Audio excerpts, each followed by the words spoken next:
Kannur കോർപ്പറേഷനെതിരെ DYFI കെടുകാര്യസ്ഥതയുടെ പര്യായമായി corporation മാറിയെന്ന് ജില്ലാ secretary advocate Sarin Sasi പറഞ്ഞു. തെരുവുനായ്ശല്യം കാരണം ജനങ്ങൾക്ക് പുറത്തിറങ്ങി നടക്കാൻ പറ്റാത്ത സാഹചര്യമാണ് നിലവിൽ. സർവത്ര അഴിമതിയാണ് കോർപ്പറേഷനിലെന്നും സരിൻ ശശി ആരോപിച്ചു. കണ്ണൂർ കോർപ്പറേഷന് മുന്നിൽ ഡിവൈഎഫ്ഐ നടത്തിയ ധർണ ഉദ്ഘാടനം ചെയ്യുകയായിരുന്നു അദ്ദേഹം.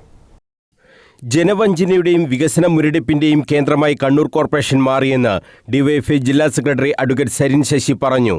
ജനങ്ങൾക്ക് സ്വൈര്യമായി കണ്ണൂർ നഗരത്തിലൂടെ നടക്കാൻ പറ്റാത്ത സാഹചര്യമാണ് ഈ ഭരണം ഉണ്ടാക്കിയത്. തെരുവുനായ്ശല്യം രൂക്ഷമാണ്. കൊടിയ അഴിമതിയാണ് കോർപ്പറേഷനിൽ നടക്കുന്നതെന്നും സരിൻ ശശി ആരോപിച്ചു. നൂറുകണക്കിന് ആളുകൾ ആശ്രയിക്കുന്ന അല്ലെങ്കിൽ ദിവസവും ഒരു ശരാശരി കണക്ക് വെച്ചാൽ ദിവസം ഏതാണ്ട് 15ഓളം മൃതശരീരങ്ങളാണ് ഈ പറയുന്ന പയ്യാമ്പലത്തെ നമ്മുടെ ശ്മശാനത്തിൽ വന്നുകൊണ്ടിരിക്കുന്നത്.